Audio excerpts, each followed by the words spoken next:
From the moment the mating was decided, the newly retired champion race mare would be bred to one of the world's leading sires. It was hoped that the resulting foal would be more than just competitive on the racetrack. But there were more than his owner's expectations riding on the Little Bay colt with a tiny white star, who arrived on February 19, 1990. The world would be watching this one. Within the first week after he was born, Kingmambo was already front-page news. A leading European newspaper, Racing Post, ran his photo on the front page, and the accompanying article described him as one of the most valuable foals anywhere in the world. The reason Kingmambo generated such interest was that here was a colt with a flawless pedigree. He was the first foal out of Miesk, without question one of the greatest race mares in the history of the sport. Miesk, sired by champion Nureyev, raced in 3 countries, winning 12 of her 16 starts. 11 of her wins were stakes events, including an extraordinary 10 Group or Grade 1 events. In France and in England, she captured the 1,000 guineas, and in the United States, she accounted for consecutive runnings of the $1 million Breeders' Cup Mile.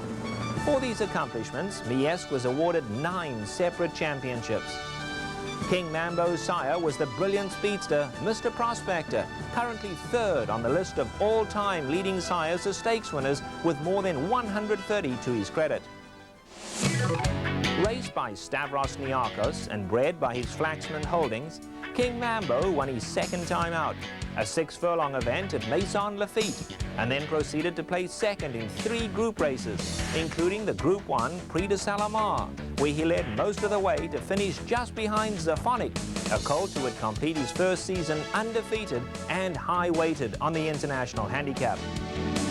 As a 3-year-old, Kingmambo was a powerhouse, and he opened the year by handing Zaphonic his first defeat in a heart-stopping finish in the Prix Jabal, a listed stakes at Maison Lafitte. A month later, the son of the classic winner held off 9 challenges to claim his own classic, the Group 1 French 2,000 guineas over a mile at Longchamp. Kingmambo galloped home in great style to win by almost 2 lengths. This was the 3rd consecutive guineas for the colt's owners and the 4th for his trainer, Francois Boutard. In Europe, the great runners gather at Royal Ascot in June, and Kingmambo would not sit out this dance. Even with Zaphonic withdrawn, only 3 rivals were willing to face Kingmambo in the Group 1 St. James's Palace Stakes.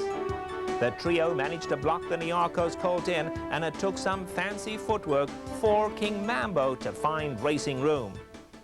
Needle Gun is the leader from 24 Foley, looking for room over on the far side, Kingmambo, and he's going to be eased out by Cash Moose, and they're past the 2 marker.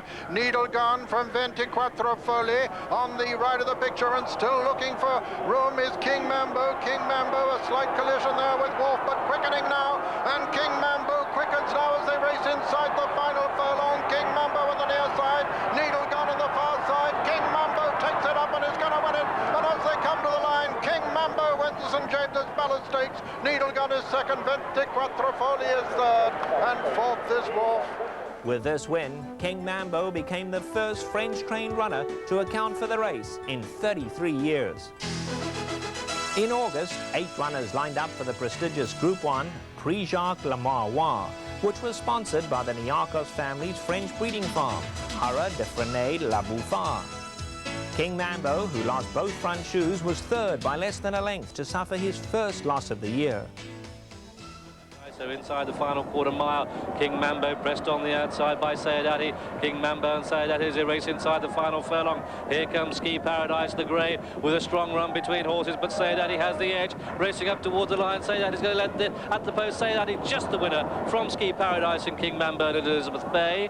In his next start, the Prix du Moulin de Longchamp, which attracts Europe's best milers, Kingmambo displayed his class as he gamely held on to win the Group 1 race. They're homeward bound. Further back is Gold Splash from Astaire, Culture Vulture, and Take Risks right out the back. Cash is stealing a peep already on Kingmambo. He must be going well. It's shaken up. Fitzgeraldo takes over from the tiring Hudo. Here's Kingmambo, the grey Ski Paradise bursting through as well from Big Stone and Barathea. It's Ski Paradise who gets a nose in front. Kingmambo fighting back from Big Stone. It's Kingmambo on the inside who grabs the lead close home, and Kingmambo for the money just got there.